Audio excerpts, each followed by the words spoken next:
শাহরু রমাদান আল্লাযী উনজিলা ফীহিল কুরআন হুদাল লিন-নাসি ওয়া বায়িনাতিন মিনাল হুদা ওয়াল ফুরকান ফামান শাহিদা মিনকুমুশ শাহর ফালইয়াসুম।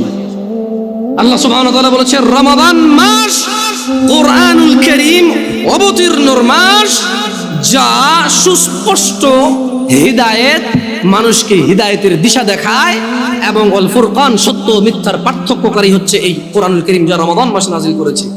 ফামান শাহিদা মিনকুম, আল্লাহর আদেশ হচ্ছে তোমাদের মধ্যে যেই ব্যক্তি রমাদান মাস পাবে, মানে তুমি বেঁচে আসো আর রমাদান মাস আসছে, ফালিয়াসুম, সে সিয়াম পালন করবে। তাহলে এটা ফরজ হয়ে গেল রমাদান। কি হয়ে গেল? রমাদান ফরজ হয়ে গেল। অনেকেই রমাদানের রোজাটা ভেঙে ফেলে। এটা আমাদের দেশ গ্রামে এখন চালু হয়েছে, মনে আছে এখনো 2016 সাল 15 সাল বা 16 সাল এরকমই বাংলাদেশে তখন মাত্র আসলাম, 14 সাল জুন মাসে আসছিলাম বাংলাদেশে।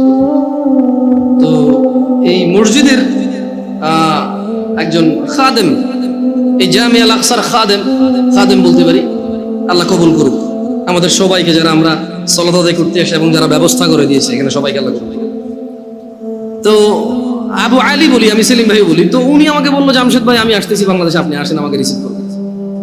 তা আমি তখন অত ভালো বুঝি না, পরিচিত একজন ছিল, চালক, ওনাকে নিয়ে গেলাম। তো এয়ারপোর্ট যাচ্ছিলাম, ওই যে ঢাকা স্টাফ কোয়ার্টার রোড দিয়ে ঢুকলো, বনশ্রী হয়ে যাবে। তখন আমি এগুলোর নাম জানতাম না, এখন জানি। আমি দেখলাম রমাদান মাস, আমি সিয়াম অবস্থায় ছিলাম, দেখলাম যে তাল আছে না, কাঁচা তাল খায় যে মানুষ, তালের কেটে বিচিটা বের করে খায়, ওই সিজনটা ছিল তালের সিজন ওই বছর। মানে আমি যখন স্টাফ কোয়ার্টার পার হয়ে, ওই যে কি বলে এটাকে, বনশ্রীর আগে একটা এলাকা আছে, ওটা পার হয়ে ওদিকে যাচ্ছিলাম, তখন এলাকাটা আরো একটু এত বিল্ডিং টিল্ডিং ছিল না, ওপেন ছিল। আই রে, দোকানের মধ্যে তাল আর তাল, মানুষ কাটতেছে আর খাচ্ছে। ওপেন 90% মুসলমানের দেশ কিন্তু। তা আমি বড় অবাক চিত্তে ড্রাইভারকে বা চালককে বললাম যে একটু স্লো জানতো, আমরা কি রোজা আছি, যে কি এখন কি শাবান মাস না শাওয়াল মাস না রমজান মাস? আমি কনফিউজ হয়ে গেছি যে কি রে, গ্রামে আমগো এলাকায় তো আমরা 4-5টা রোজা থেকে ফেললাম। এইখানে দেখতেছি যে একটা তো হচ্ছে যে রেস্টুরেন্টের মধ্যে কালো কাপড় দিয়ে রেখে খায়, এটা একটা, তো সবাই বুঝে গেছে এটা। দেখলাম যে মানুষ লুঙ্গি পরা। আমার উস্তাদ আবু আহমেদ সাইফুদ্দিন বেলাল মাদানী হাফিজাহুল্লাহর কথা মনে পড়ে যায়। তো যে কোনো একটা কারণে আমি এই সেম স্টোরিটা আমি উস্তাদ শেখনা আবু আহমেদ সাইফুদ্দিন বেলাল মাদানী হাফিজাহুল্লাহকে বললাম যে উস্তাদ, আমি পাশে বসেছিলাম ওনার, কোথাও যাচ্ছিলাম আমরা, আমি বললাম যে উস্তাদ আমার তো হৃদয়টা খুব মর্মাহত। বলে যে কেন জামশেদ?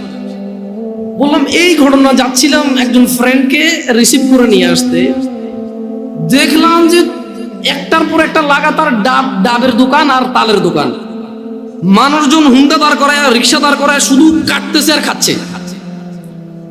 আমি কনফিউজড হয়ে গেছিলাম যে রোজা যে আমরা আছি, আমরা কি ভুল মাস নাকি, এটা কি রমজান মাস নাকি শাওয়াল মাস বা মানে নাকি শাবান মাস? আমি পরে বললাম যে এ ভাই তুই রোজা আছো? বলে যে আছি। তুইও রোজা আমিও রোজা, ঢাকা শহরে কি রমজান মাস আসে নাই?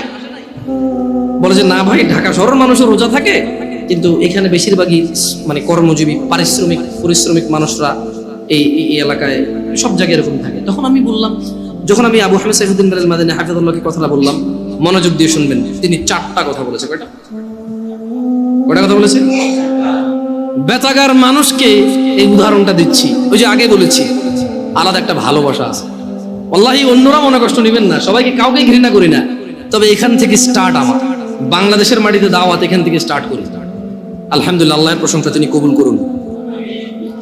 তো বলো যে জামশেদ, 4 প্রকারের মানুষ। কয় প্রকারের মানুষ? 4 প্রকারের মানুষ তুমি দেখতে পাবা। 1, যাদের দুনিয়া আছে আখিরাত নাই। কি আছে? কি নাই? আখিরাত। 2, আখিরাত আছে, দুনিয়া নাই। কি আছে? কি নাই?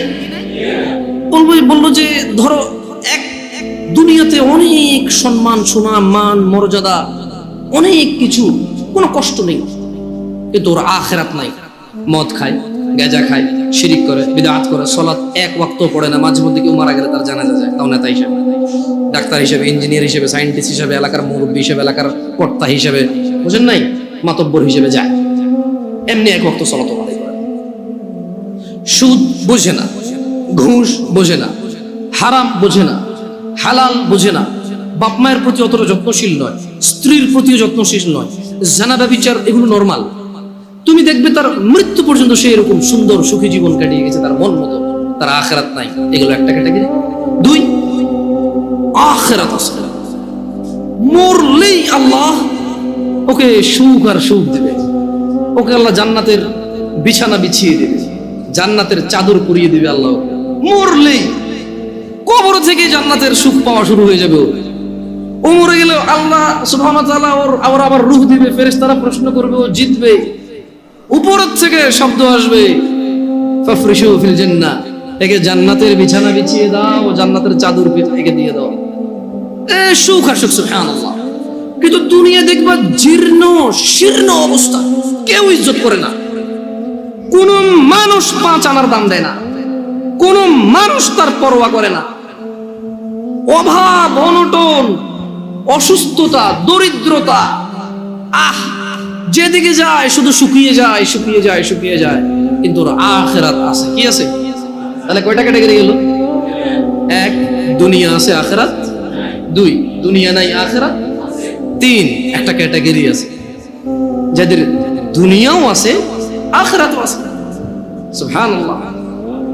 এরা দুনিয়া তো বেশ সুখের জীবন যাপন করে আল্লাহর সন্তুষ্টির সাথে। এদের যখন অসুখ হয় এরা সবুর করে, প্যানিক হয়ে যায় না, হতাশা হয় না। কোন আসমানও যদি ভেঙে পড়ে এদের হৃদয়ে একটা প্রশান্তি আছে, আলহামদুলিল্লাহ, এটা ভাঙলে আমার কি আছে, এটা কি আমার নাই, যার আসমান সেই ভাঙছে, আমার কি। যাদের ছেলে একটা মারা গেল, একবারে যুবক, ডাক্তারি পাশ করছে, এই সরকারি চাকরি পেয়ে যেত 2 লাখ টাকা বেতনের, মরে গেছে, এবার যে আলহামদুলিল্লাহ, এটা কি আমার নাকি, আমি তো খালি মানে আমার পিঠ পাঁজর থেকে 1 ফোঁটা পানি বের হয়ে জন্ম আল্লাহকে পৃথিবীতে পাঠাইছে। হ্যাঁ, আমার বৃদ্ধকালে হাতিয়ার হতে পারে, ও তো বাপ হওয়ার আগে মরে গেল, আমি তো বাপ, আলহামদুলিল্লাহ, খুশি থাকে।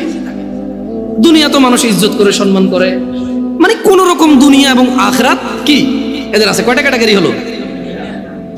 সবচেয়ে পরের ক্যাটাগরিটা নিয়ে এমনি আমাকে বললো, জামশেদ তুমি যে ঘটনা আমাকে শোনালে এটার সাথে এই লাস্টের ক্যাটাগরিটা মেলে, যার দুনিয়াও নাই, দুনিয়াও নাই। এরা কারা? মুসলমান, বাপের নাম আব্দুল্লাহ, বাপের নাম আব্দুর রহমান, বাপের নাম মুহাম্মদ আহমেদ, বাপের নাম ইব্রাহিম, ইসমাইল, ইসহাক, ইয়াকুব। এর দুনিয়াও নেই, আখিরাতও নেই। রাসূল সাল্লাল্লাহু আলাইহি সাল্লাম বলেছে, ধনীদের 500 বছর পূর্বে দরিদ্র জান্নাতে প্রবেশ করবে। কত বছর পূর্বে? এই দরিদ্র জান্নাতে যাবে যে সালাত আদায় করে না, সিয়াম পালন করে না, ও সারা দিন কাজ করলে খেতেই পারে, জমি কিনতে পারে না, জায়গা কিনতে পারে না, ঘর করতে পারে না, বাড়ি করতে পারে না, কোথাও গিয়ে দাওয়াত খেয়ে 1000 টাকা দিতেও পারে না, কেউ ওকে তাই দাওয়াতও দেয় না। ও সারা দিন সিগারেট খায়, রোজা ভাঙে, হালকা কিছু সিগারেট, হালকা কটা ভাত খেয়ে বলে যে রিক্সা চালাই, বলে যে মাঠে কাজ করি। লা হাওলা ওয়ালা কুওয়াতা ইল্লা বিল্লাহ। ও তুমি মুসলমান শুনো, সিয়াম এটা ফরজ প্রত্যেক মুসলমান নারী এবং পুরুষের জন্য।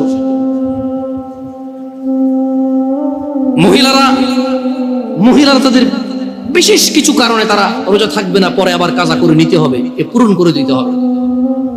জেনে নাও বেতাকাবাসী, জেনে নাও আমার ভাইয়েরা, যেই রোজাকে তুমি ভাঙছো রমাদান মাসের, তুমি জেনে নাও এটা সাধারণ কিছু না।